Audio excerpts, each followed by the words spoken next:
I feel like your personality influences your communication style a lot because if you're extroverted and hyper energetic, very talkative, uh, very outgoing, you're obviously gonna have a better and easier time talking to people, and whether that be like just casually talking to someone or in serious situations talking to people, you'll be able to speak what you truly feel easier than some people because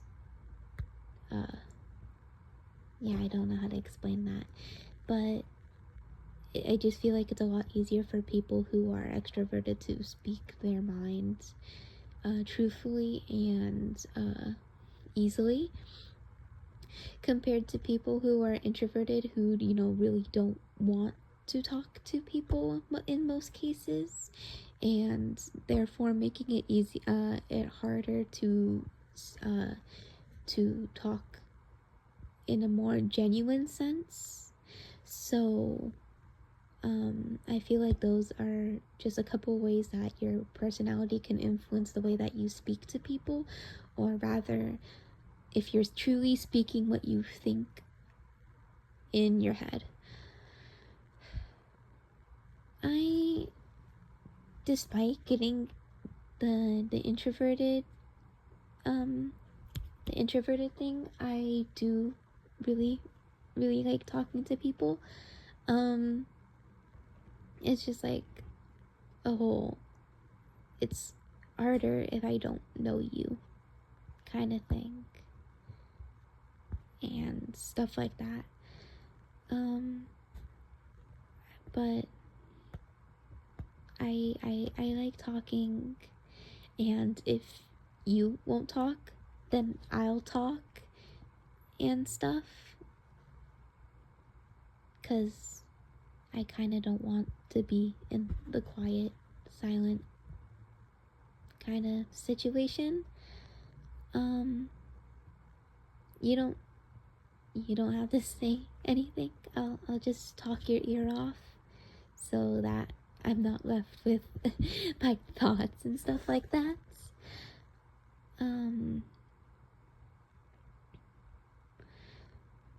I feel like my communication style being in depth or vague really depends on the situation, because I can be super vague with my answers depending on situation and mood, but I can also explain too much. Like, I can overly explain, and then again, just depends on my mood and the situation that I am currently in.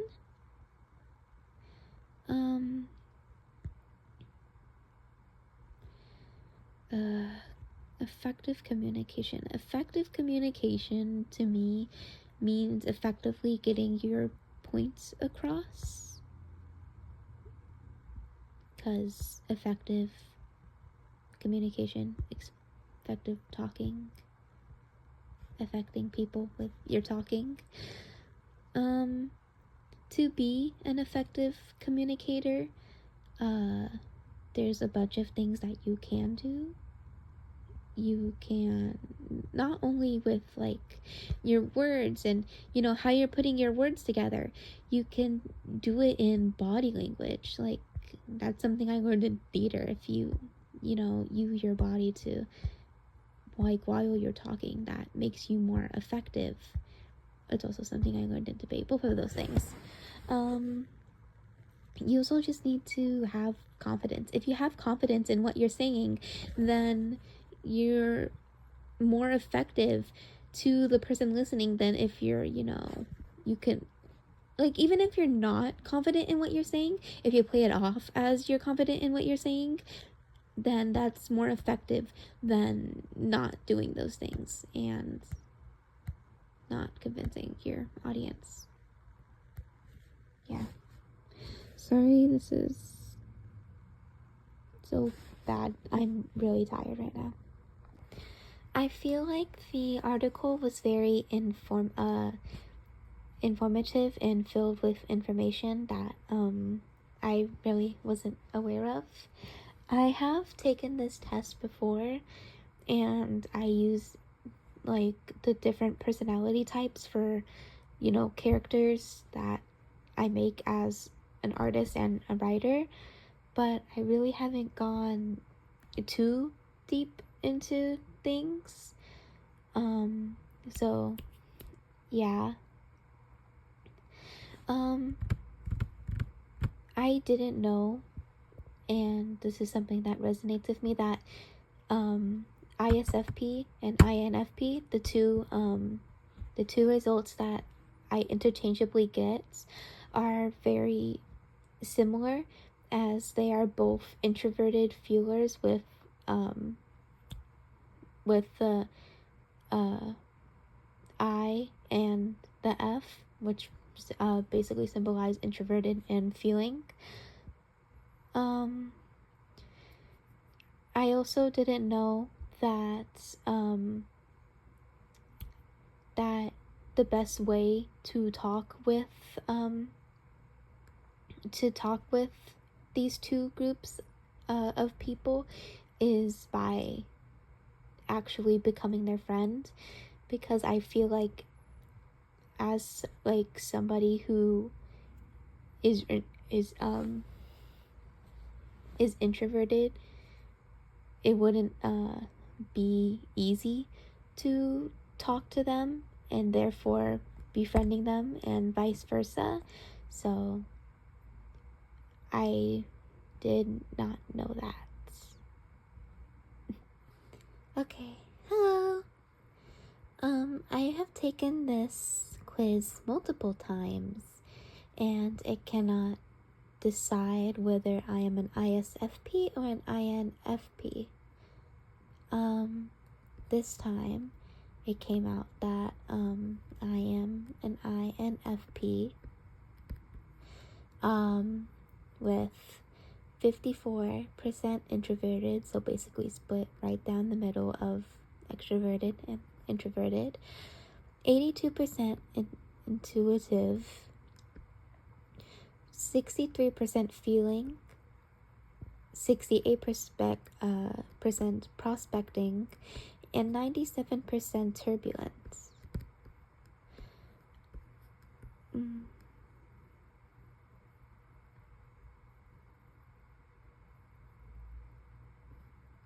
Oh, sorry.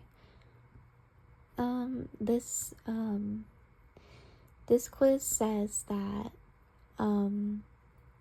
people who are INFP or meditators like me possess an inner world that is just full of imagination, idealism, empathy, creativity, etc., etc. We're very creative people who have a gigantic imagination. They're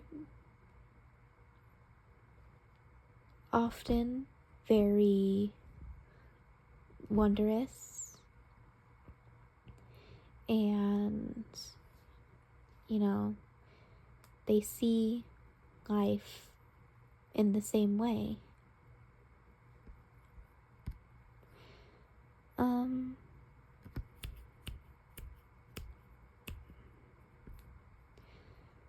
I feel like I'm more extroverted than the test made me to be. I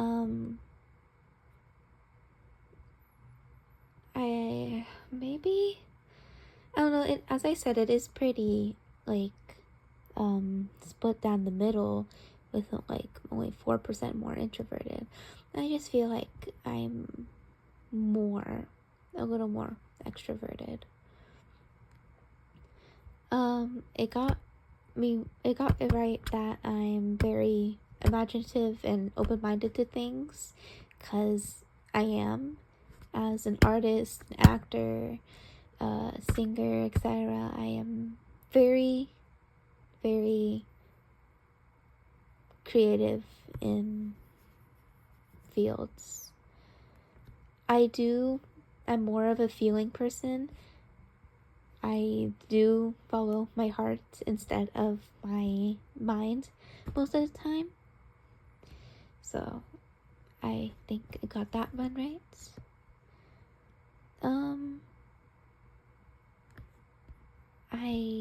I do think I am very flexible because I am basically able and willing to do anything that people want me to do. I mean, obviously, if I have a problem, I'll say I have a problem, and if I can't do it or won't do it, then I won't. But for the most part, I am extremely laid back and flexible to people's needs and stuff. I was not expecting to get this high of turbulence, but I can see it now. I mean, I don't know how I didn't see it as someone who's, diagnosed with, like, anxiety and stuff like that. And stuff like that. But I do strive for, absolute perfection. Not absolute protection, but not protection, perfection. Not exactly absolutely, but I do want to be good at what I do. I don't disagree with the results. I very much agree, but yeah, I forgot what I was gonna say.